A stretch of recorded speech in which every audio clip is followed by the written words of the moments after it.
So today's podcast was really easy to prepare because we got some stuff that we definitely need to talk about urgently. And the first one is actually about some changes that are going to happen in Hearthstone. So, JJ, what do you got for us? So I think we'll go through these one by one and then talk about them. So I guess let's start off with patches. Okay, so first of all, right, 4 cards are going to be nerfed. Oh yeah, that's... in Hearthstone, because 4 of the most overpowered cards will be nerfed in Hearthstone, and we're going to go through all the changes that's going to happen to them. So, Patches the Pirate. No more charge. No more charge. It's just going to be a 1/1. I'm in charge now. Are they gonna change that? I don't know. That's like, because he just thought of that. Yeah, that's what I was thinking right away when I saw it. It's like he no longer has charge. How can you say I'm in charge? No, he's a 1/1. Like you're come on, what? You're nothing, man. You're a tabby cat now. I mean, you're not even a beast. Okay, so he's still gonna be summoned by pirates. Yes. As soon as you play a pirate, you summon him from your deck. That nerf also means that when you draw him, it's even worse. Yeah. Because he's basically it's a 1-mana 1/1 with nothing else. You don't even get those. I don't think there is a card that's that bad that's actually collectible. I don't think so either. They all do something. You can get like Silverhand Recruits vanish to your hand or some shit like that, but you can't actually get a 1-mana 1/1. They all do something. Jewel Macaw, they all do something. So that's going to be a dead card once you draw him. And I'm not sure how many people are still going to run him. So I guess he's still going to be run in decks that are mainly focused on pirates. Yes. Like Pirate Warrior, Rogue, maybe. Exactly. The Kaliseth Rogue, I believe, will still run it. Yeah. Because if it's buffed, it's still pretty good to pull a 2/2 even out of your deck. It's still value. And if you do the whole Shadow Step shenanigans, you can easily get him up to 3/3 or 4/4. Right. But so even if he doesn't have charge, it's probably still a lot of value to pull him out of your deck. But he is going to appear less because every aggro deck ever is running him. Yeah, that will stop happening. I've seen priests, dragon priests, just even higher, no, not higher, any type of priest, right? Just have that combination of deckhand, patches, captain in their deck. Because it's just 3 cards. If they're running one of each. We can only run 1 patches, but you know what I mean, right? So I've seen basically every class do this. I don't believe he's gonna be in the Hunter anymore. He might be. I don't think he's gonna be. He's not gonna be in the Paladin. He might not be in the Paladin, even though you need to find a replacement for that. Because in the Paladin you usually have Tusk Boar. You usually have 5 pirates at least. He's still gonna be in the Rogue. I'm pretty sure. Yeah. You should be.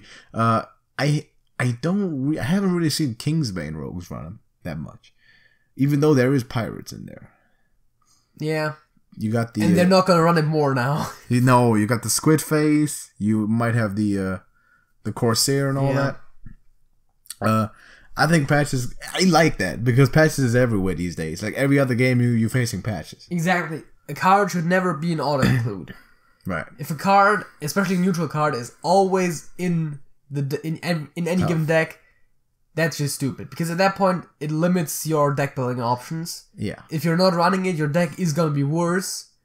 And if you are running it, there's a few cards that are just a few slots in your deck that are just taken up by that card. Yeah, I think patches represents that more than any other card. If you're running an aggro deck, you can run it competitively to the point with the same win rates. If you don't have a patches, I have a face hunter. I have aggro paladin. It's not the same. It's just not the same without that patches, because it's crazy value. So I kind of like that nerf, even though there might have been better ideas in order to do it. So we both had an idea. So one idea I had was that it's no longer you summon them from your deck, but from your hand. So the whole shenanigans can only happen once you actually do draw them. So it's like, once summon this from your hand, it's a 1 more charge, summon it from your hand when you play a pirate. And one that I saw, which I really liked, was the suggestion to keep him the way he is now after the nerf, but add Battle Cry Charge to him. Right. So that if you do end up drawing him, you can still play him with charge from hand. Yeah. But you're not gonna, but if you summon him, it's only gonna be a regular 1/1. Then the question is, what's better? Probably still drawing and pulling him from the deck. Like summoning him, but I mean, it's a 1/1 charge. At that point, what's even more valuable? I guess if you don't have anything to do with the mana anyway, it's better to play him from hand because it's charge. Exactly. But if you haven't drawn him yet, playing him from your deck doesn't hurt you because you would have him on the board earlier, so he still puts in more damage potentially. Exactly. So that's also a good way to do that.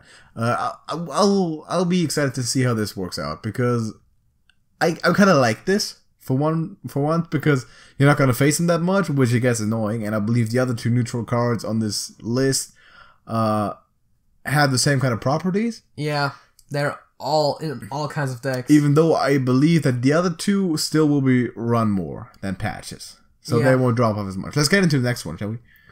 Corridor Creeper? Corridor Creeper. Okay, this one's a pretty new card, right? So they nerfed this immediately. It's from Kobolds and Catacombs. It's also the only Kobolds and Catacombs card in here. For some reason, right? I don't really understand why they did patches. Yeah, I mean, Patches and Raza are both from Gadget Center. Yeah, they're both rotating out. So they're both rotating out, yeah. So in Wild, it doesn't really matter if the cards are crazy nuts, right? Well, there is still a lot of people playing Wild, and I guess there needs to be some degree of balance. Yeah. Right. I mean, it is meant to be Wild. It's meant to be Wild. But okay, let's get into Corridor Creeper, right? The purple worm. What's it? Grub type of thing? Yeah. So, Corridor Creeper changes from a 7 mana 5/5 that gets 1 cheaper when it's in your hand and something dies, to being the exact same except that it's now a 2/5. Yeah. Which makes it a lot weaker. Which makes it a carrion grub. Yeah. It makes it a carrion grub. It's a free. It can be a free carrion grub. So basically, when you get it down to 3 cost, it's a carrion grub. That's exactly what it is because it's a beast too. So I kind of like that because now we can do the carry on my wayward grub puns again. I still think it's a good card. It's still good. If it's free, it's still good. It's a 0 mana 2/5. Because exactly as you said, it's a 3 mana value basically. Yeah. And 4 things dying isn't that hard. No. So that's I mean, especially if you keep it on the hand for like 3 turns, it's usually free. Yeah. Especially in the more aggro matchups, which are decks that tend to run it. Yeah, but even in control matchups, you're destroying your opponent's minions and it still gets cheaper. Right. It's just a bit slower. Technically, which control matchups in general are slower. Yeah, so. not as many control decks run it. Like the Highlander Priest doesn't run it. I know. The Evolved Shaman doesn't. I don't think does Evolved Shaman run it. I don't even know. The Q block doesn't. Because a card that's 7 mana... It should run it, shouldn't it? It evolves into 8 mana. It's the exact same reason as the Thing from Below, except the Thing from Below is better. Yeah. But the aggro druid will run it. Every hunter ever will run it. Every rogue ever. I don't know about the Kingsbane, probably not. Zoo, any type of zoo runs it. Paladins always run it. So I think we still going to see our fair share of Corridor Creepers. Yeah. Because they are, like... 80% of times they're 0 or 1 mana, usually when they're played. And that's okay. I mean, that's right. Getting a 5/5 for free, that's very strong. That's tough. Getting a 2/5, that's alright. I can deal with that. So they should maybe they should just get rid of the thing altogether and just give the exact same stats to the carrion grub. Because it's the carrion grub, or just rename the thing, whatever. Just like remove the Corridor Creeper, and the carrion grub is now an epic, and it's 7 mana, and it reduces. But it's still 100 cards. I gotta make it a neutral too. I just want to see more carrion grubs. Okay, I like the kid. It's a good card. I like it. It's funny. It's on our end card too. Yeah. There's a pun in there. There's a music pun pointed out to us. By the way, you'll get a shout out. You shouldn't have said it was a music pun. Yeah. That was kind of giving it away. Doesn't matter. Doesn't matter. Just point it out. It's funny anyway. So next card. The other neutral one. Yeah, I thought so. Bone Mare. This is still gonna be run. It's basically the exact same as it was before, but it's now 8 mana. It's 1 more expensive, which is all right. I kind of like that because okay. So one thing that happened with this nerf is that the Tempo Rogue has been completely destroyed. It's over. That deck is done. It's out of the meta. It's gone. Yeah. Like, goodbye. Patches, Creeper, and Bone Mare. No. It's over. That deck's gone. It's like say goodbye. Like dust all the cards that you have. It's gone. Wait till the update to dust them because you're getting full value. Are you getting full value? Yes. So all the cards that rotate out, you dust them, you get full value? The way it works is whenever they nerf a card, you can disenchant them at full value right after the nerf, basically. Oh, okay. So that means but when they rotate out, you can't. So not all the No. like I can't disenchant whatever. But if you have patches and they put the update out, you can disenchant them and craft any other legend for it. Okay, that's not even bad. I don't know how long the period lasts where you can disenchant it for full value, but it's like right after the update. So that means maybe for a few weeks. So that means you could write if you never ran patches or any of the others, you could craft them now, run them for as long as they're still good, and then when they nerfed, you could dust them again. Yes, not a bad idea. If I had the coin, I would probably craft me patches. Well, I would need a captain too, or two of them. But bone marrow, right? So it's still gonna be a 5 mana. 5/5, sorry. Yes. 8 mana, 5/5. It's gonna give a friendly minion a 4/4 and taunt. Yes. Which is still pretty good value. Yeah, it is. Because it's basically 4 charge damage. It's a taunt and it's a 5/5. So that would, like, all that together would probably be around 9 mana. Probably 10. Yeah, somewhere around there. If you want to split it up. But of course, you have to have a friendly minion for that to work. You can look at it has to be ready to attack that turn for it to consider the charge damage. Yeah, right. But in general, it puts 9 power on the board, which 4 of this is charged, so that looks like a 10 mana value. And it's even better than just a regular 9/9 taunt, I believe. Because it's split up, so it's not going to be as vulnerable to single removal stuff. Yes. Deadly Shot, Shadow Word, Death, and all. So yeah, Bone Marrow is definitely great. It's basically run in all the decks, even though some aggro decks don't run it anymore because it's even too slow for that. So I don't think Paladins, I think they run it. The aggro Paladin, Tempo definitely does, and Hunters do. I do in the mid range of Face Hunter in all the Hunters that I have basically because it's a good card, and I'll still run it. Yeah, it's an 8. I feel like this one is maybe one of the better nerfs out of this because I do like the change to the creeper, but this one it's the least significant change I feel, yet it still affects how the card is played. Yeah, it delays it by a turn, which is sometimes all you need. That's what they did for the one hunter card, which is like the triple animal companion thing. Yeah, they did that too. It used to be 8, now it's 9. That one, yeah. What was it? The Call of the Wild. Yeah. Did that used to be 8? It used to be 8. Like, back... I think they nerfed it shortly after introducing it. So that's 9, like playing 3 animal companions, basically. Yeah. Which is fair, I think. The To My Side is also 6, so that's like 2 animal companions. Yeah, although there's a condition to that, and I feel like the card isn't that good, but yeah. It's pretty alright. The Spell Hunters will run it. Yeah, but that's exactly the thing. You have to... You're not gonna run... any of those 2 cards in a regular hunter when you got beasts anyway, right? Yeah. You don't want to play 3 animal companions on turn 9. Exactly. So in that case, you want although that is 5 guaranteed damage. Yeah, it is. Because the Hoffer is buffed. Yeah, because you know you're getting one of each. That's true. I mean, it would be nice if you could get like 3 random ones. So you could technically get 3 Hoffers. It's 12. I like that. Also, you get 3 Leox. Which then would buff each other. I mean, 3 Leox would be 3 4/4s. 4/4s, yeah. Plus whatever else you have is plus 3 attack. So actually, 3 Mishas would be better because it's 3 4/4 taunts.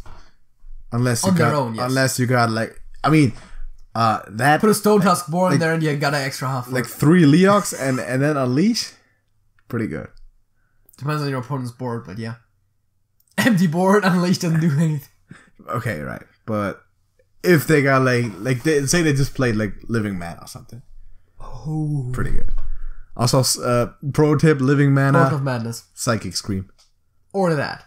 Both. Priest, make it happen. No, don't make it happen. Priest too overpowered. I'm going to talk about other cards. I remember that one time when I Potion of Madness. The one of these tokens, right? the 2/2, and I was like, yep, now I've got 2 more mana than you do.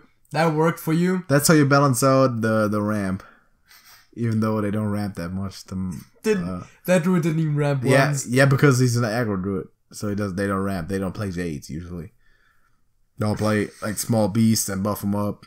And living mana basically to win the game later. Like living mana, Savage Roar, if you could play it later. You know, tough. Just counter that with Potion of Madness Holy Nova. Yeah. I've got 2 more mana than your opponent. Pretty good. And you get rid of his entire board. Pretty good. Yeah, but that's another thing. Talking about Priest, right? Yeah. There's one more card we need to discuss, which is Raza, the Chained. Yeah, have you heard of this thing called Highlander Priest? I have, and I've faced it quite a bit. And this nerf I like particularly because I believe this might give me an edge with the Q block over the Priest. I feel like finally. the Highlander Priest isn't even gonna be run as much anymore. You think so? Yeah, it is. It's still pretty great. Yeah, but it now is a lot slower because of this. What do you mean? A lot slower. It's 1 mana. So you can still pull off pretty good combos. Say your hero power costs 1. Usually the turn where you do like a 30 damage at once, you'll be hero powering like 3 times. Like 3 times, maybe. So I know you still can't do the whole thing where you play Valen hero power stuff. You need to ration out your hero power better because it's not free. But you could still do a lot of damage with that combination. Yeah, I think the Highlander Priest now switches from being a lot about the OTKs to being more of a control deck still. Yeah. Which is alright. It's definitely not as explosive as it used to be. It can be. It's not as great, no, but it can be. It can still kick your ass when the Raza doesn't even activate. Yeah.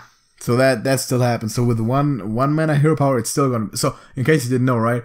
Raza now, when your deck hasn't. Oh yeah, we should probably mention that. Your hero power now costs 1. It costs 1 instead of 0, which is good. It's not too game breaking, so Raza's still gonna be run. Not as fantastic as before though. You still need to meet the condition of not having any dupes. But the deck's still gonna be great, one of the better decks. But all of these lead me to conclude that the Q block's getting better. Yeah, even better. Like the one deck that's not being not affected whatsoever at all. I love that because like Rogue can now completely kiss my ass. Like whatever, it's not happening. I got a great matchup against the no, I don't. Actually, I don't. The Kingsbane is a pretty good matchup for the Q block, but Temporo can like go in a corner and die. Any type of hunter is weaker because of the patches and the bone mare and the Corridor Creeper too. Yeah. So that class also pretty strongly affected, as is the aggro paladin. Pretty much all the aggro classes. Exactly. The whole meta is being slowed down a lot. All of them, which is good. Bone mare happens later. Patches doesn't have charge.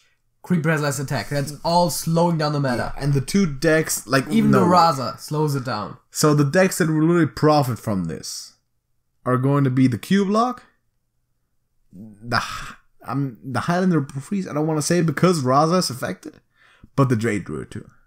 Jade Druid. And I think stuff like Big Priest and Summoner Priest and that kind of stuff, which are generally pretty good. Yeah. Yeah, because pretty much anything that isn't directly nerfed, of course, profits from this. Anything slower and anything like control profits from it. And the aggro decks just get doing. Oh, I will still mention the Big Priest today, man. Stick around for the halftime show. I got some cards prepared that I believe are too overpowered and need to be nerfed. And yeah, I'll have my take on the Big Priest. But yeah, I definitely the Q block on Jade Druid will profit from this because those are, I believe, outside of Highlander right now, the most powerful control decks. The later it gets, the stronger they become. Yeah. Because once the Jades start growing and growing and growing, once you start cycling them idols, you're basically done. You're 24 armor. I almost feel like Jade Druid is one of the biggest profiteers from this because the meta is being slowed down, and the slower it gets, the better it is for Jade Druid. But in April, they'll rotate out.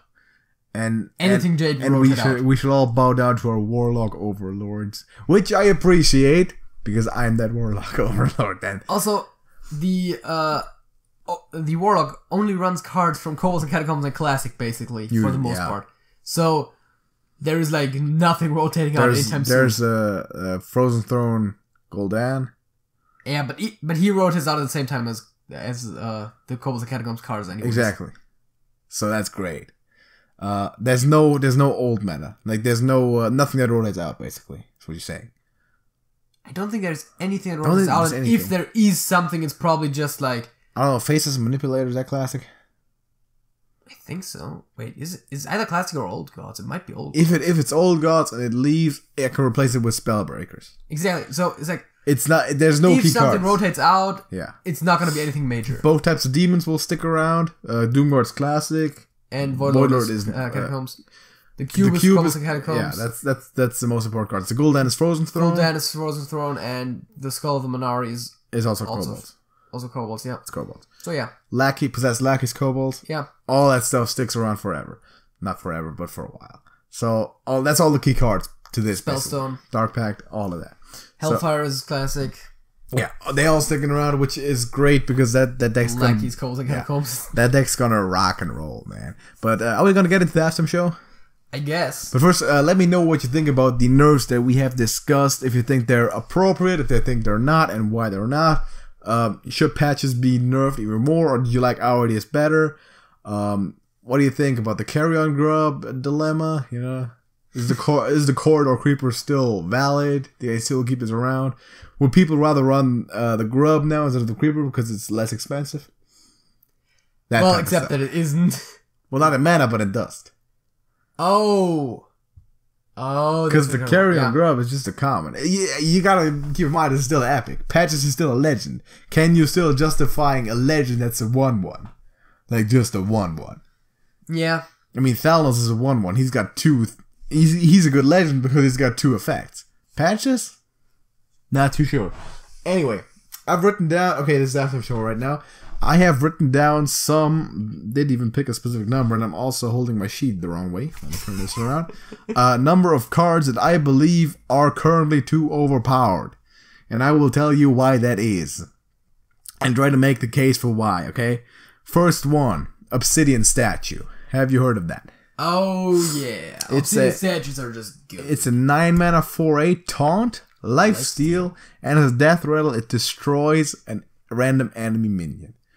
Running Big Priest, obviously, and they'll tend to okay, basically, when you're running Free from Amber, there's 3 things you're looking for. You're looking for either the Obsidian Statue, because you're usually looking for taunts. You're looking for a Lich King, or you're looking for... I mean, some people go for Ysera and stuff like that. Yasharaj would work. Yasharaj always works in the Big Priest, yeah. Typically, the other old gods aren't as good for that type of stuff because their stats are lower by themselves, and they usually have battle cries. Exactly. In fact, they all have battle cries, so they're basically useless. Which is also a fun fact why the Summoner Priest would rather the Summoner bring up Free from Ambers and Mind Controls. Because on average, the 8 drops are actually better. Oh yeah. Because the 10 drops are pulled down by the old gods. So you actually want 8 drops. So Obsidian Statue is one of them. How does one nerf this? I guess removing the Death Rattle makes it too weak, but then you could reduce the cost. So you could make it a 7-mana 4/8 lifesteal. But that's a pretty big change for just one change. I know, but I'm trying to balance this out somehow. So you could keep the Death Rattle, make it a 8-mana 3/6 taunt lifesteal. You could also get rid of either the lifesteal or the taunt. The lifesteal itself just basically reduces its healing a bit. Yeah. Getting rid of the taunt makes it a lot harder for it to die. Because I mean, getting rid of the taunt is probably the biggest change you can make. Because at that point, the opponent doesn't try to kill it. Yeah. But you still can heal with it. And you can still run it into things. Exactly. So, I mean, sometimes you can actually abuse it when you... okay, say you have a... that's for me, my experience now with the Q block. When you have a Doomguard on the board, you run the or like say 2 Doomguards. You run them in there. You'll cube them, and then you'll wait for the you'll hit him again, and you wait for the obsidian statue to destroy your cube. Yeah, if you can manage it to the point where the cube is the only thing on the board. But that only applies if you want a specific death rattle to trigger. Yeah. That's a very specific situation. I feel. Sometimes you can take advantage of it, not all the time. Generally, a good way to deal with obsidian statues is just to silence them. Silence. Yeah. Because they're extremely weak. Like 4/8, that's a really bad stat line for a 9-mana card. And generally, Big Priest is very weak to silence.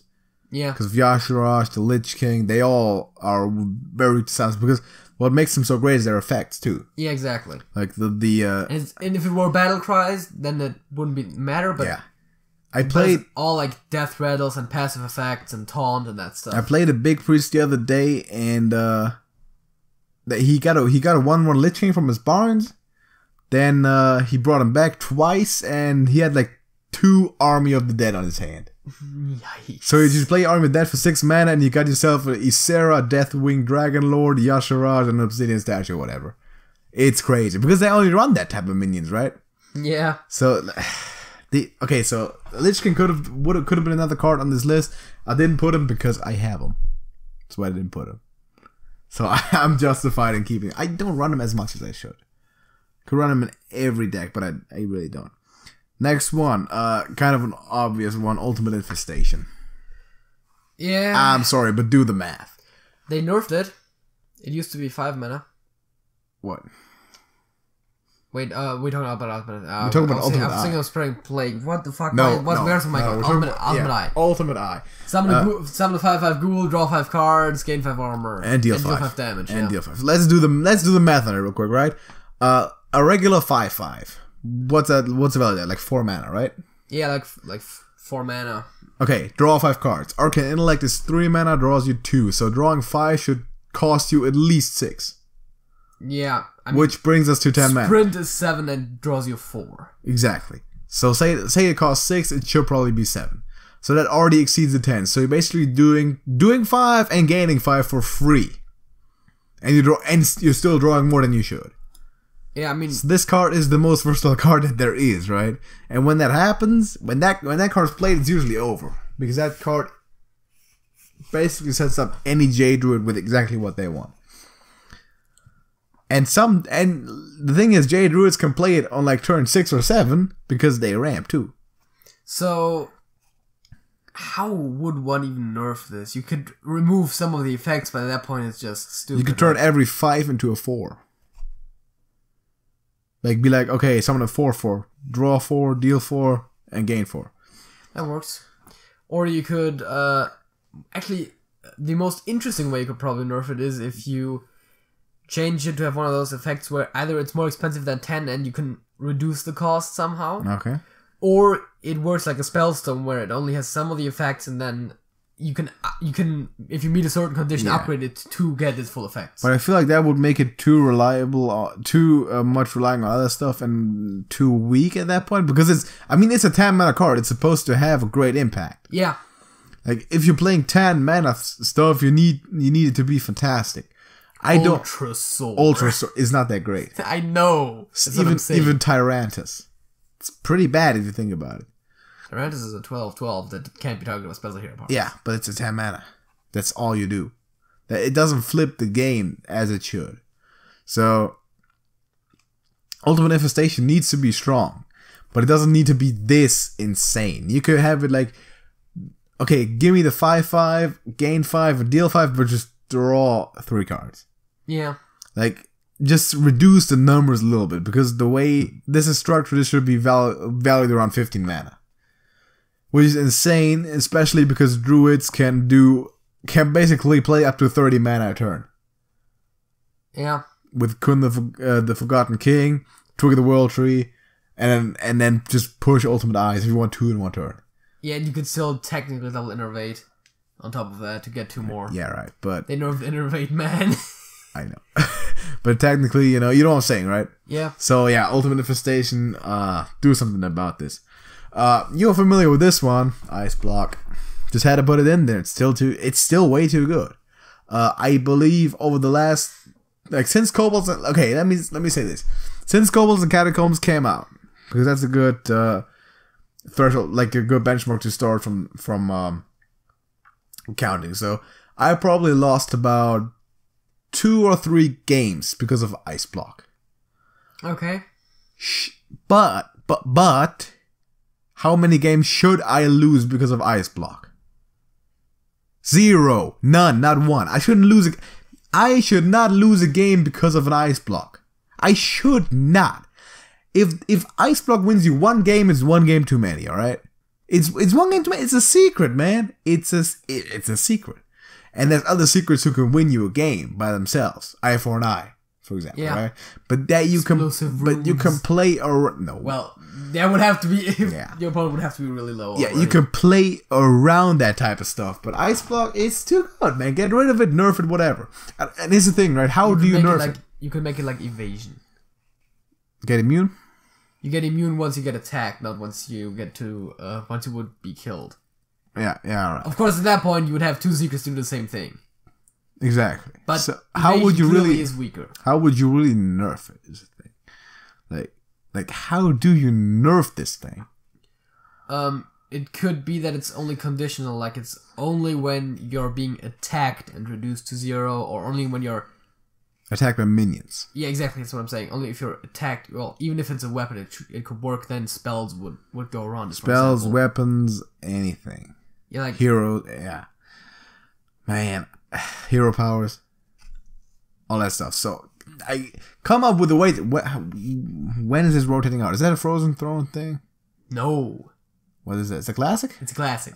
So that's never leaving too. No. So that needs to, that definitely needs to, okay, so they're not going to make it more expensive, right? Because all secrets are the same. So you can't tell them apart. So how do you nerf this thing? Like, how do you deal with this? It's not a problem at all in the meta. It's just, it's still bad and overpowered. I know that people are going to be like, oh, how is it overpowered if it's not the problem in the meta? Because, secret mages be destroying the ladder out there. No, of course not. But the point is, you should not lose, or win for that matter, any type of game because of that, especially not as a quest mage. So yeah, nerf it in some type of way. Make it I don't know, just get rid of it and make Ice Barrier like, I don't know, 12 armor. I'm cool with that. But Ice Block, no Ice Blocks. Next one, Righteous Protector. Bit unexpected, isn't it? Yeah. It's a 1-mana 1/1 with Taunt and Divine Shield. I mean, that is pretty strong for 1 mana. It's just it's a flat out better Argent Squire, is what it is. Yeah. It's a really good card. I'm not technically saying you should nerf it, because how are you gonna nerf it? Get rid of either the Taunt or the Divine Shield. Yeah, but both of those already exist and makes it pretty weak again. Yeah, I know. So I'm all for keeping it that way. I'm just saying it's pretty good. You could make it a 1/2 and make it 2 mana. Oh, I was just thinking.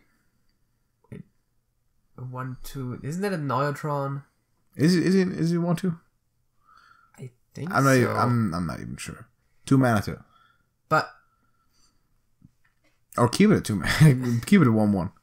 But yeah, I was just thinking maybe you could make it, I don't know, like a 1/2 with Taunt without Divine Shield or something, but then you get like a Gold Trier Footman and all that stuff. Yeah, but I'm saying that gives it a bit more sticking power than being a 1/1 with Taunt. I mean, I appreciate it in the Aggro Paladin when it's pulled by the Call to Arms. Yes. Because it protects my Tide Color, protects my War Leader and all that. That's what he's all about. That's what it's for. So, I mean, it's a Righteous Protector. It's a protector, right? Is it righteous? Not really. It's powerful. I'm not saying get rid of it, nerf it. I'm just pointing out it's pretty good. And don't have a big rant for that one. And once again, you can easily silence it. Yeah. And at that point, it's just a 1/1. Next one. At this point, it's patches. It's patches. Especially from the Call to Arms. Because it's someone from a deck. It's patches. Alright, next one. This is also one that's weak to silence, but if you don't, but you can't silence it, it's insane. Corpse Taker. Okay. Heard of that? Yeah. So I believe it's a 3 mana 3/3, and it gains Taunt when you have a Taunt minion. It gains Divine Shield when it's a Divine Shield minion, and it repeats the same process for Lifesteal and Wind Fury. Alright, that one. I've never seen that being played. Or you haven't? Very rarely. I've seen it being played, and if it's being played, it's insane. 3 mana 3/3 Taunt, Divine Shield, Wind Fury, Lifesteal. Imagine that. Like, even, like, think it, like, just give it charge and basically it's over. Like, that's, I mean, come on now. You could remove 2 of those things to make it legit. Give it Taunt and Lifesteal if you wanna. Still pretty good. Give it Divine Shield and, I don't know, Wind Fury, Divine Shield and Taunt. But all of those 4, which happens a lot, it's an epic too. It's pretty good. But you still have to have a deck that you still have all that in your fits deck. the requirement. If you draw it too late, your deck is gonna be almost empty. You can't put it in every deck. Of course not. So it's a very situational card, I feel. Yes. But if it works, it's insanely powerful. Yeah, but a lot of cards, if they work, they're really good. If it doesn't work out, then they're just all Thing right. is, though, it's pretty cheap, so it's not a big deal if it doesn't work. If it just gets Taunt, Divine Shield, it's still gonna be above average value.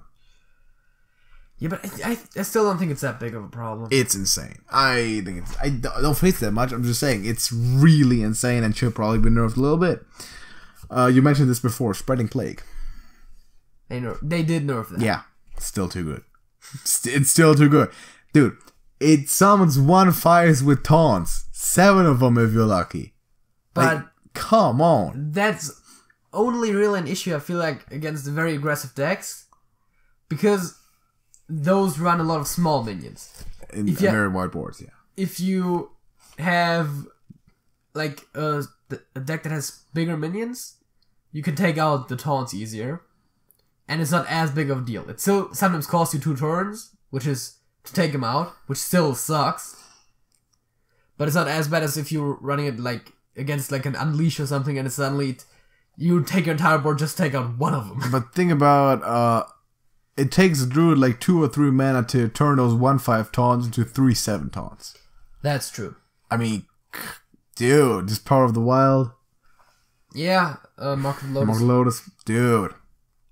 I think it's too powerful. I think it's a win. It's a win condition. How do you nerf it?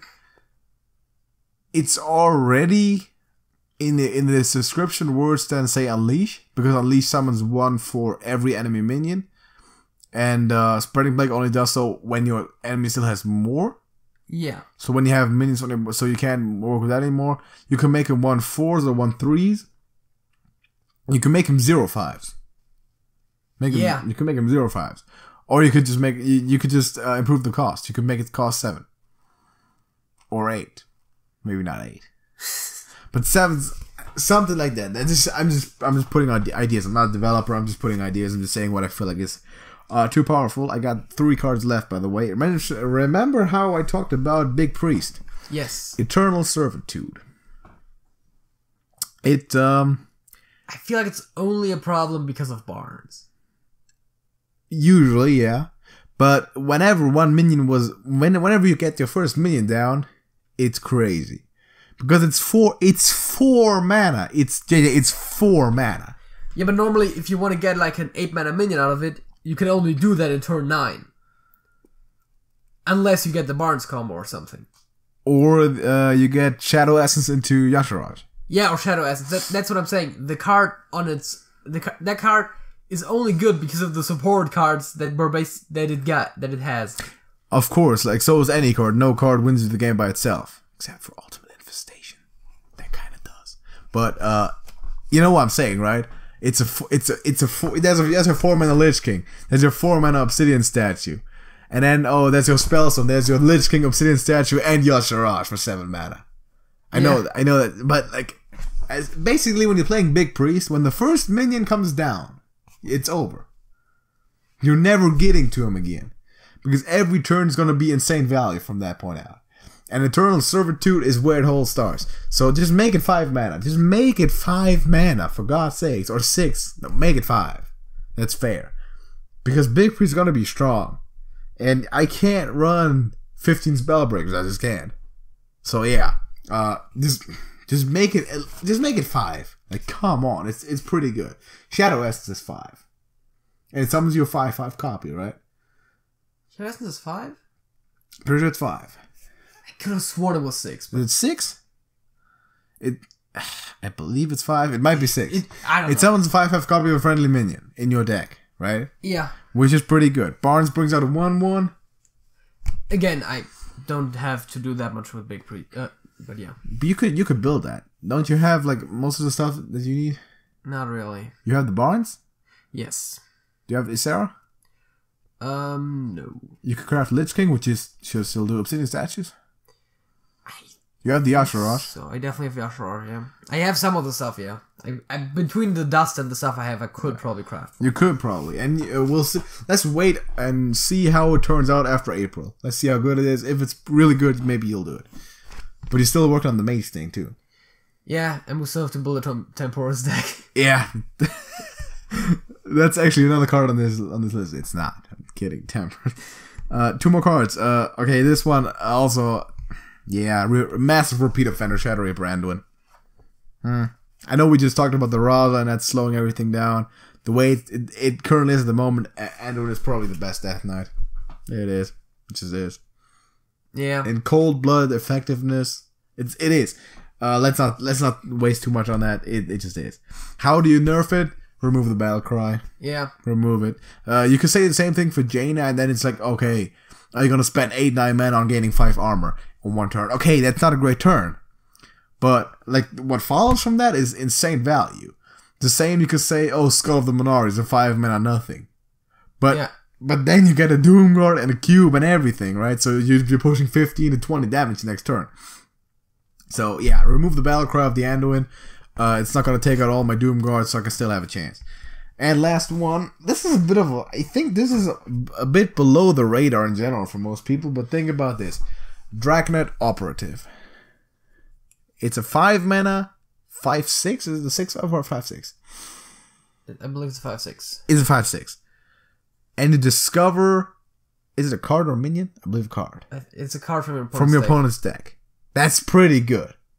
Yeah. Because either it usually goes, right? It goes Netherspite Historian into Draconet Operative, into whatever, and then the whole thing again and again and again, right? Yeah. So basically, you get 4 operatives.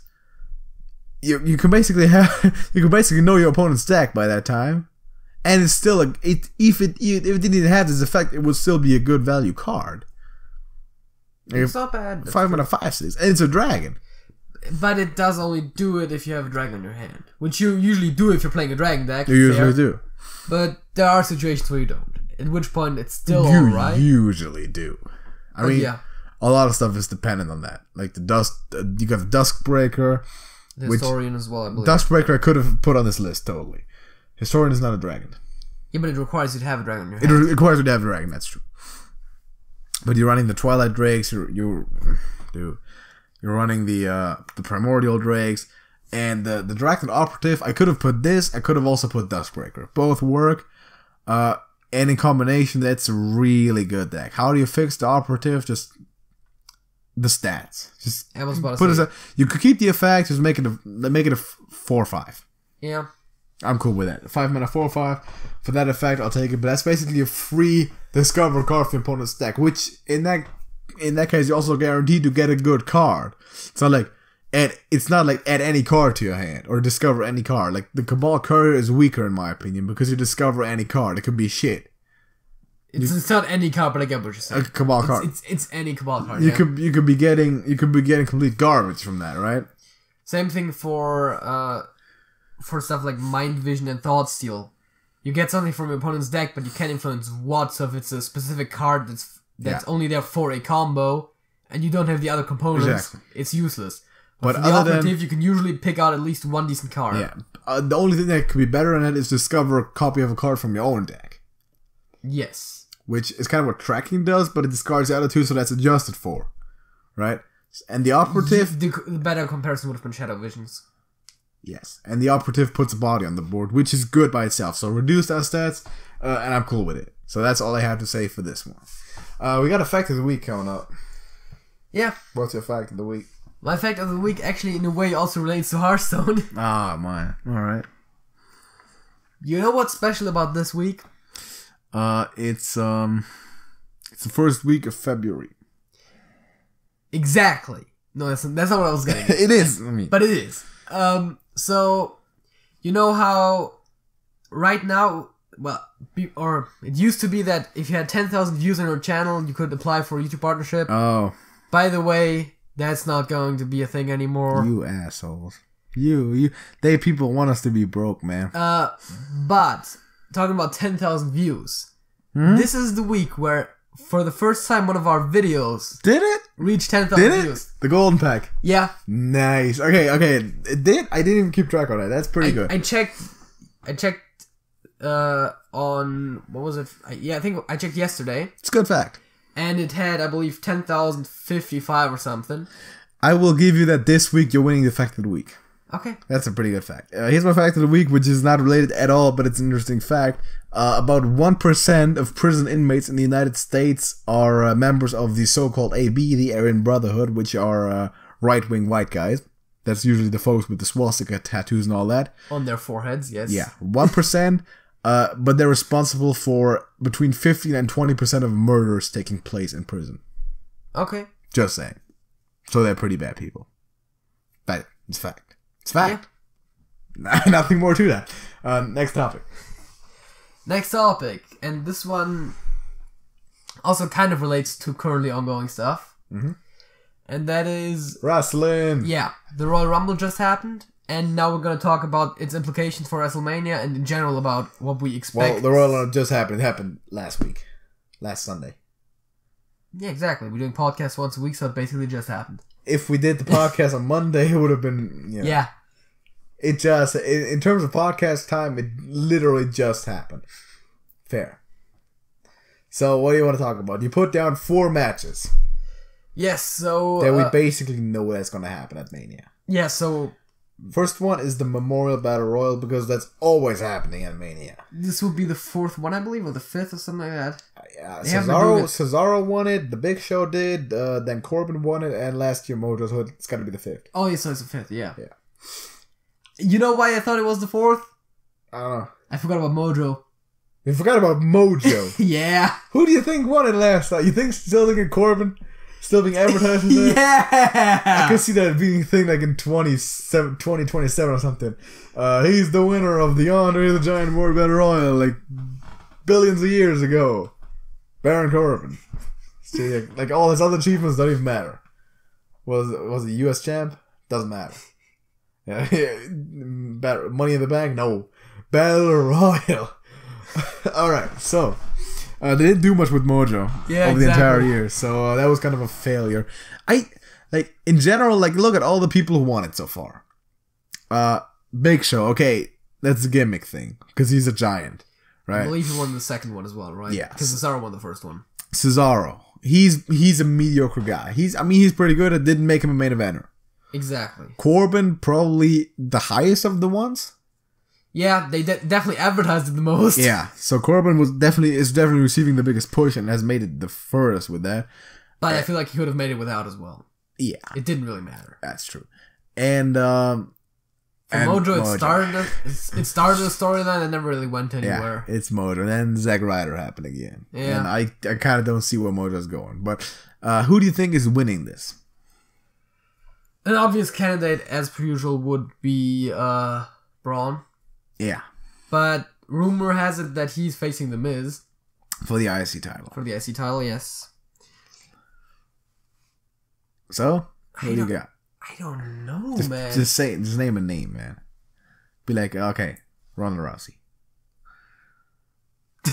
That would be great. It would be great. I don't know. Kane?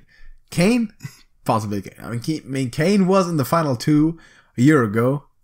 2 years ago against Corbin. Yeah. Which was a time where I didn't even know Corbin that much. I was like, oh man, Kane is winning this, because oh yeah, I like Kane. And it's like, shit.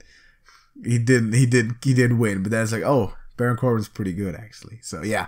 It's probably not gonna be Kane. I remember that vividly. It's not gonna be Kane, probably. It's probably gonna be someone they want to push in the near future. It doesn't necessarily have to be a giant either. Yeah. You know who would be great if he won? Yeah, I know. Apollo Crews. Oh, that's what I'm thinking. I kind of like that. I honestly kind of like that. Why not? Yeah, Apollo. I can see that. But then I don't think they're going to do it. But usually the Memorial Battle Royal is the moment for someone to be elevated from nothingness to pretty high. So, like they did for Corbin because he came out from NXT, or Mojo, which was surprising. Also, they had Jinder in there as a final two, didn't they? Yeah, that's the whole storyline. It was Mojo versus Jinder, and that didn't really go anywhere because Jinder had then more important things to do. All of a sudden, Jinder was the champion. So Jinder, because India. I don't think Jinder is winning it. No. Who do I want to win it? Rob Gronkowski. Who do I think is gonna win it? It's tough. I don't want to say Sheamus because Cesaro already did. Yeah. Give me Jeff Hardy. Just give me Jeff Hardy. That's not even a bad idea. He'd be the first big guy. Is he the first non-big guy? Well, I mean, Cesaro. Cesaro is 6'6", bruv. Yeah, but I mean, he's probably 6'6", 250. Yeah, but I mean, come on, Jeff Hardy. He's also tall, isn't he? He's not that tall, not tall for a wrestler, but still, right? I mean, like, if you go about it, the only real giant. I'm gonna look it up. The only real giants that wanted were Big Show and I guess kind of Corbin. But think about it, he's tall, but Cesaro's like an inch shorter than Corbin. And yeah, that's I'm that close? You know what? I'm gonna Google some heights right now. Just tell us about the next match. I'm gonna Google some heights. So the next match that we kind of know of is Asuka is facing some kind of women's champion. Right.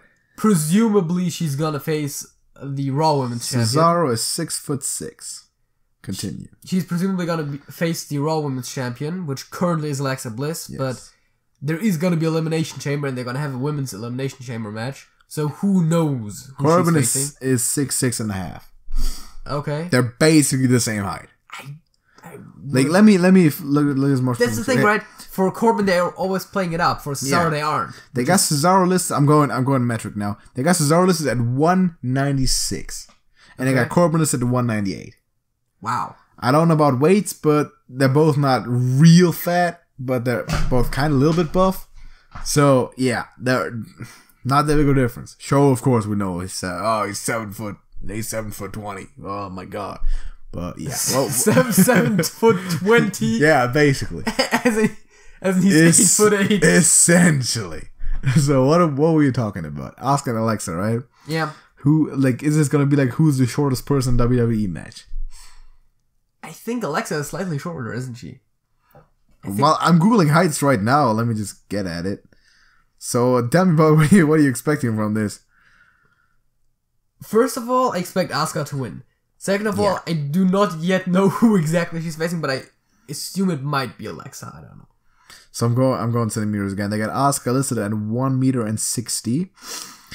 And let me go for Alexa Bliss real quick. First result that comes up is Alexa Bliss' mom. Sup with that, Google? What's up with your search history, bruv? It's just the first one that comes up. Exactly. It's 155. I don't know, man. The suggestions are based on your search history. Sup with that? It's mom, Instagram, net worth, and Snapchat. Mom? People are nasty. Wait, do you want to know if she is one, or do you want to know hers? Now I'm confused. Probably hers, right? Because when typically when they Google like relatives, it's like who's their relative, right? Yeah. That's why whenever we have like any famous guy ever, like the first thing is like name, net worth, and then wife or something like that. So like, mom, dude. Anyway, Asuka's winning this, obviously, right? Here's a good one. Shinsuke Nakamura. Also, Alexa Bliss is 155 meters. You said it. I did? Yeah. That makes her pretty short. Shinsuke Nakamura. Like that's legitimate. That's legitimate. What? 5'1"? 5 feet? Yeah, that's basically 5 feet. Yeah. 5 feet and a half or something. It's wow. Nakamura, AJ Styles. Who's winning? Who's winning? Let's get to the meat and potatoes of this. Okay, how long has AJ been champ? For a while. So I assume Shinsuke is winning. He hasn't had the belt before. It's a big match. It would only make sense for him to win. That's AJ's second run, I believe, with the title. And he's had it for a while. So I feel like everything is speaking in favor of Shinsuke. That would, of course, make the second well, there is a pay-per-view in between, but that would make the second Big Four pay-per-view to have two major Asian winners, which I'm not sure how Vince likes that. Yeah. I mean, they probably have to strap him down in his chair when the Rumble happened. Yeah. So, but he's getting his golden boy Roman Reigns in return. But anyway, no, Nakamura's not winning this. I mean, when we're doing predictions in the future, right? This is not the fan predictions. The thing that you forgot and that you didn't think about is that Shinsuke Nakamura, he don't want none. He don't want none. AJ Styles is winning because it's the house that AJ Styles built, and he's paying the rent. He's paying the rent, man. AJ's winning. I mean, it's AJ. It's AJ Styles. It's AJ Styles. The thing is, it's AJ Styles. It doesn't matter who wins. It's great because it's gonna be a great match. Just might be a 5-star match. It might be. Actually, if they give him enough time. Have you heard of that? What? The Almost versus Gargano match got 5 stars from Meltzer. Okay. At NXT, which is the first time since Cena and Punk had Money in the Bank 11. Which is still probably my favorite WWE match of all man, time. They're putting on the best matches in WWE. Triple H, man. Vince should probably just start focusing on football. Be like, okay, Paul, which is Triple H's real name. Yeah, Paul Levesque. You take care of this right now. That would be great. Would be the best thing that could happen to the WWE, probably. Yeah, probably. Or at least the best realistic thing that could happen to the WWE. I mean, what's the best thing? Like, we take it over. Like, the both of us. Probably no. We probably will find a way to ruin it. No. How we ruin us? Like, we should do that at one point in the podcast. It was like, imagine you're the CEO of the WWE. Like, you're the head of the booking department or something like that. Can we fire Vince? No, because he's no longer the owner. He's no longer there. Because he's doing the XFL thing now. Oh, right. We got the company now. All the other guys are still there. We still fire Triple H, but we probably shouldn't. No, he's great. He's pretty good. Yeah. I mean, have you seen NXT? Yeah.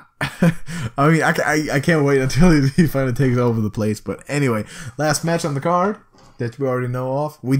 It's not confirmed, but it is confirmed. Well, it's been rumored. Well, rumored. It's basically been confirmed. It's word for like on the now. street. So Bork Laser's gonna drop his title against Roman Reigns. That's really all that needs to be said about this. That's the fact, right? Let's talk about what else could happen. Okay, Okay, we got Ronda Rousey out there, right? I tossed the name around a bit. Probably, like, already my favorite female superstar. Yes. Even though I love Charlotte, but Ronda, is an MMA fighter. Come on now, great. Yeah, that was the thing, man. Dishing out some real ass kicking. I guess it's gonna be 4 horsemen versus 4 horsewomen. Yeah, that's what I expect. I don't expect her to get her first match against Charlotte for the title, because what have you done lately to deserve that? And if she had a non-title match with the champion, that would just be stupid. Yeah, of course. So just to have it, no. Who's winning? Who's winning? The 4 horsewomen. That is correct. I know you're asking which of ones. The WWE. Let's put it this way. If it's not the WWE ones, then Ronda's not the one. No. And Ronda's not getting pinned. That's the thing. I don't think Charlotte's gonna get pinned either. No. I feel like if the WWE horsewomen lose, then Bayley's gonna get pinned. Why do we both know that it's gonna be Bayley, man? I could see this go either way, but at the same time, Ronda Rousey's a huge draw, so I think huge. So I think she's probably pinning Bayley. Yeah, it's probably Ronda pinning. That's probably Bayley. Exactly how it's gonna go down. But Charlotte and the other guys are gonna. Or be pretty she's good. making her tap. That's because she's an MMA fighter. Also, she's a woman. That's true. WWE Women's Wrestling has a lot of submissions. That is true because they're typically doing the fancy like stuff instead of the hard hitting knockout type of stuff. Yeah. Even though Ronda Rousey's gonna knock you out. Yeah, of course. We all know that. If it was like, if she ever has like a street fight match or something like that, like everything goes, he's gonna kill people. We should have Ronda Rousey versus Brock Lesnar at one point.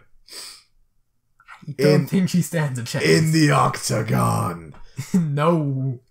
Okay, no, I'm not against an actual, but like against a man who's significantly physically advantaged, if that's the word. But without that much MMA experience.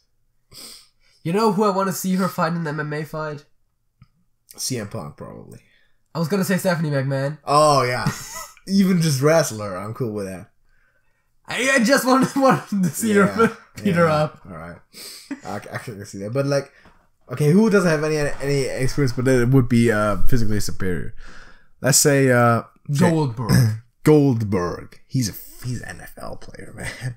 Yeah, but didn't he get up again? Didn't he get beat up by Chris Jericho? Yeah, but he's an old guy too. Okay, if you lose to Jericho, yeah. All right, let me think. Like Sheamus, like someone who could fight, but not like Brock Lesnar type fight, but just fight. I don't know, Roman Reigns, also football guy, but yeah, possible. Like Roman Reigns. Why not? Will be even better if he gets his ass handed to him. Exactly. And if he wins, you just beat up a woman, man. Come on, no. That's actually you just can good. Win the fight, but you can't win the situation. No, you can't. Yeah, you can't. You can That's only a lose-lose situation. You can only lose. Isn't that great? It's fantastic. So yeah, Roman Reigns versus Ronda Rousey at WrestleMania 35. Book it, Vince or Triple H. I don't care. Vince is probably more likely to do it and have Roman win by execution or something. I don't know. And he's still gonna be a face. And yeah, of course, sure. He's gonna so we both know he's gonna beat Brock clean, right? It's gonna be the cleanest thing ever. Yeah. It's gonna be like Mr. Clean type of thing. Like the dude, you know Mr. Clean? Yeah. The guy with the bald head and the white t-shirt. Got a earring in his left ear, like a golden one. Big white eyebrows, that guy. Yeah, I know who you're talking about. So that's basically how it's gonna be, right? I hope that it's gonna be a squash match, not because I want to see Roman squash him, but just because I want it to not be that long. So you want Roman to squash Brock? Yeah, just for the match to be over, so that the actual That's even worse. Just for the actual good matches to get some time. Like yeah, like Shinsuke and AJ, they need time. I can see that Shinsuke and AJ and Roman Brock will both be like, oh yeah, you both got 20-30 minutes. Like, see, I'd rather have 40, Shinsuke 50 AJ minutes. 40 right. 50 minutes and have Brock and Roman to be over in 10. Brock Roman like 5 to 10. Yeah, of course. I mean, there might be other high quality matches, but this is a good candidate for the best match on the card. Like, what even is there? What else could we expect to be there exactly? Like, what other matchup would even rival this in quality, in potential? Owens versus Zayn. Yeah. KO and Sammy. That's also not that unlikely. It's not that unlikely if they can pull it out. Like, they can pull out the whole storyline. Why not? Jericho Omega. Yeah. Make it happen. That one is less likely, of course. Less likely, but pretty good. Still. Would probably also be the first time that two people had the same matchup at Wrestle Kingdom and at WrestleMania in the same year. Well, yeah. Wrestle Kingdom was in January. Hideo Itami versus Rey Mysterio. Actually, there's another match that we know is going to happen. It's the finals of the Cruiserweight Championship. But we don't know who's facing who. We know that Hideo Itami's in there, though. Yeah. And I hope that Rey Mysterio's in there. Because thus far, we only know of four matchups. Well, Cedric for the first round, and two we know the results. Yeah, so Cedric beat Grand Metalik and Tyler Bate, who for some reason lost to TJP. Also for some reason. So they're facing each other. Yeah, and on Tuesday we got Hideo Itami versus Roderick Strong and Kalisto versus Lince Dorado. They both wear masks. Yes. Not Hideo and Strong, but you know. I assume Hideo's gonna win at least that match. And probably Kalisto too. I honestly don't know, but probably. So then we have let's just go with the one we knew. The one we know. Let's go with the bracket, right? So we got Cedric versus TJP. Cedric. Hopefully. Yeah, I don't. Okay, Hideo versus Kalisto. Hideo versus Cedric. Still Hideo. Yeah. Still Hideo. So which puts him in the finals. Which puts him in the finals, and then we just need Rey Mysterio. Yeah. So that's not even that unlikely. No. Assuming that Rey Mysterio is signed with WWE, which I'm not sure what the current status on that is. How's the situation on Pete Dunne? Because Pete Dunne can put up a 5-star match. Yeah. So if he gets a match at Mania against someone of equal quality, I don't know. Like, does he qualify for the cruiserweight at all? I don't think so. Probably doesn't, right? It's a bruiserweight. No, he probably won't. Maybe we get a UK Championship match. If so, probably in the pre-show. Because it's not... Probably the Cruiserweight Championship is going to be in the pre-show, probably. Maybe. Possible. I mean, knowing the WWE, the Women's Championship might be in the pre-show. Yeah, last time people got outraged and the IC Championship was moved to the pre-show instead. It was the IC. It was the IC. Was it the Battle Royal too? Yeah, it was the Battle Royal. Yeah, the Battle Royal was supposed to be in the pre-show from the get-go. Dombrowski showed up, and it was the Cruiserweights. It was just a mediocre match between Neville and Austin Aries. Yeah. And Aries just called it quits. Anyway, that's all. I think that's all we have to say right now because we're spinning in circles out here. I mean, we could talk about other matches that could happen, like basically all the title matches. Let's start keeping the people up to date on that whenever something new comes out, or like in a few weeks when we get closer to Mania, when we know that Roman is officially facing Brock and all that stuff. We have Elimination Chamber down. Then we could talk more about this because we know more stuff what's happening. Yeah. True. So we maybe hear new rumors and all that stuff. So let's get with the song of the week, and then we out of here. So what's the song? Let's leave the people on a high note and a bad musical pun. We haven't said that in a while. That's true. We need to do that more. So, my song of the week is actually one that's a classic. I mean, they're all classics. They're basically it's just literally classical music. No. All right. But this one, between the two of us, has some legacy, which of course people don't know that much. Give me a hint. Give me a hint. Hard to get. Come on. You know, back in the day, there was like a few songs we used to listen to a lot. All right, so it could be Black Betty, it could be American Pie, it could be Proud Mary. Exactly. One of those three? Yeah. Just hit me. It's Black Betty by Ram Jam. It's Black Betty. Okay. I think what was the first one? I think the first one ever was Proud Mary. Proud Mary, yeah. Yeah. And then we started expanding a little bit. Went into American Pie. And then we started expanding a lot. And then it's like 1 turned to 3 and 3 turned into 600. But hey, okay, that's a good song. I mean, it's probably the worst of those 3. I can't complain. Is it? It probably is. Definitely is. Yeah, I think it is. Probably Proud Mary or American Pie. Which one's better? It's tough. They're both. Proud Mary. Probably both top 30 or 40 songs already. I mean, they're great. My song of the week is Tom Petty, I Won't Back Down. Also a good song. Good song. It's Tom Petty. Gotta mention the man. So I believe that song is going to play actually tomorrow, because you know what's going on tomorrow, which we didn't talk about at all for some reason. Because what's there to talk about? It's the Super Bowl.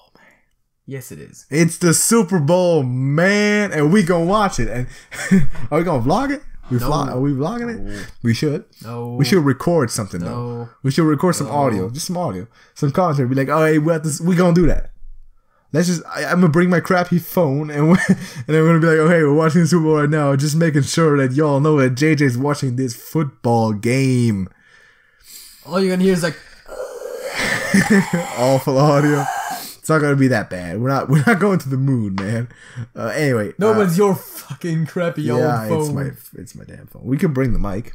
I would call it last gen, but it's like 3 generations before last gen. We could bring the mic and a laptop. No. Like this mic right here. Also bring the sofa chair and the second book. Hell yeah. Safe. And bring 2 screens too. And the couch. Yeah, everything. Just load up your car. Come on, you got space in there. Anyway, no. Anyway, don't at all. All right. Anyway, thanks for listening. Let us know what you think about both the Hearthstone stuff and the wrestling stuff, and the songs while you're at it, and the songs and the facts. Because hey, our first video hit 10K. It's pretty good. JJ. That's it. That's it.